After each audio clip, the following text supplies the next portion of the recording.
Aren't you tired of feeling low and not confident enough?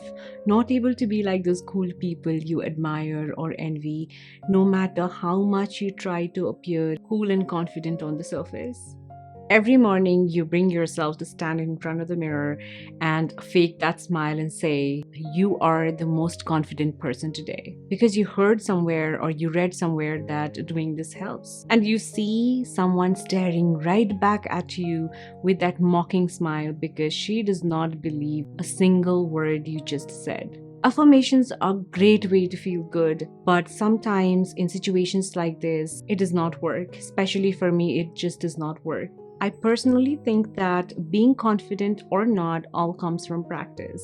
In this video, I am going to share how I changed from a shy, clueless girl to a confident adult without trying all these hacks, but actually by putting in a lot of effort. Recognizing the importance of being confident and understanding the factors that were leading to the lack of it was the first and the most important step I took towards becoming confident. From taking that first step to many years later now, I have spent quite a lot of time practicing and reflecting on the things that work or don't work for me. So today I thought I'll share some key aspects of building confidence and how I applied or still apply them in my daily life to build that high self-esteem and become cooler than I was.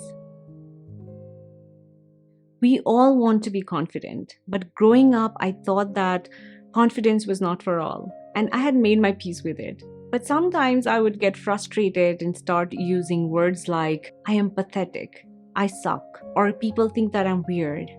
When we use labels like this, we tend to believe in them. So whenever I was given an opportunity to become confident, I would just run away from that situation.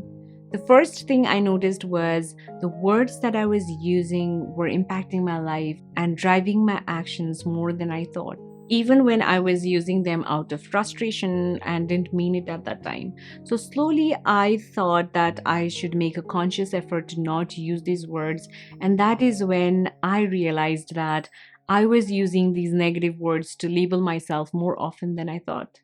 I still get that social anxiety, but now I don't replay what I want to talk to people about over and over again like I used to and still fail to make an impression. Rather, I try to get out of my comfort zone and put forward my unedited, unfiltered self out in the world, not to impress anyone, but maybe to discover more about myself. Now, after many years of practicing, I believe that I can become different versions of myself. And no matter where I am or who I am with, I don't need to force myself to act like someone I'm not. And that brings me to my next point, and that is embracing my individuality and being responsible. Almost all of us have an idol or someone we look up to, and we want to become like them. We start believing that their hobbies, the way they talk, walk, or live their life is the only way to become or look confident. And we start imitating them in so many different ways. But over the years, I have come to realize that we all have something we are good at, and not striving to be confident at all times, but being compassionate towards myself, trying to understand what I like or dislike doing, and embracing every bit of me has helped me be more confident. For example, if I'm not good at tidying up or organizing my space, and someone I look up to is really great at it, then I don't go crazy over it anymore. Maybe I will pick up these habits out of inspiration and become a better version of myself, but I don't strive to become the exact version of them anymore. Understanding myself has also helped me understand when it is that I am most confident and when I'm not.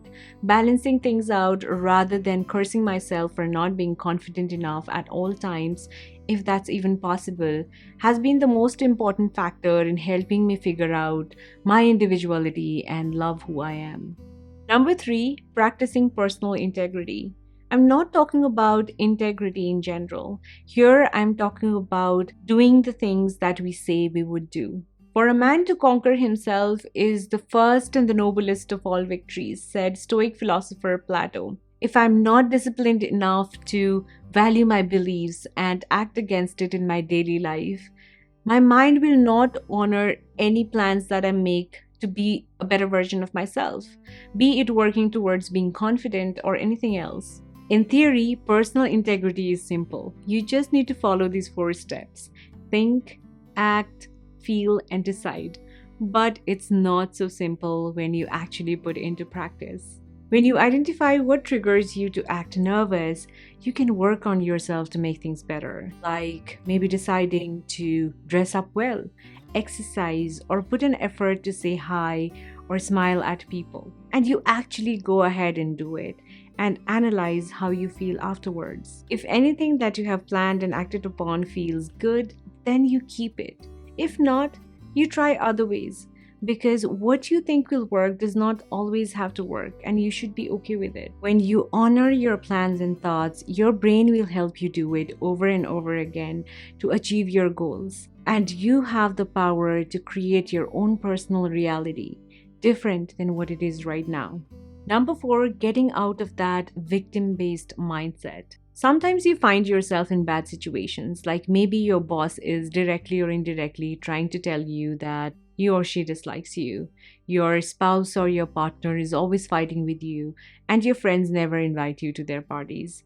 And you feel that everything in your life is out of control. And if you are always in perpetual discontentment and have no motivation to change the situation for yourself, then you have a victim mindset. I'm not saying that these are not genuine problems. They are. In fact, we all face these issues in our day-to-day lives, and all I want to say is you can always change your mindset to improve the situation in your life. And the only way to do it is to have that will to make an effort. Many people, even if they try to change the situation, will do so with the same mindset, which was causing the problem. When you feel the same emotions over and over again, then your personality is formed by your redundant actions, which is difficult to get rid of.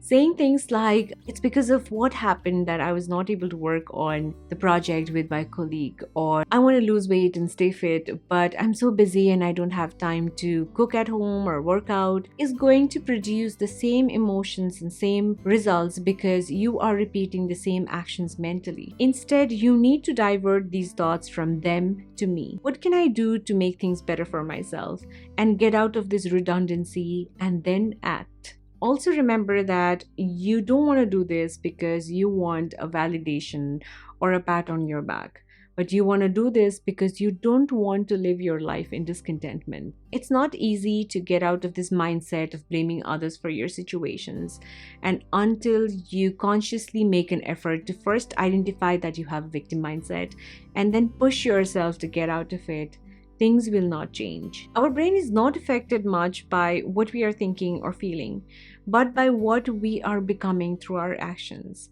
That is the reason why no matter what we say we will do, until we have done it, we don't feel accomplished. Instead, we feel worthless when we don't do the things that we have planned for ourselves. So if you want to be confident, you first need to get out of that comfort zone with no expectations from others, but just from yourself. Not just by taking action and pushing yourself, but by showing compassion when you fail and forgiving yourself when you get frustrated. Thank you for watching. I'm thrilled to see you here till the end of the video. Please don't forget to subscribe. I will see you soon in my next one.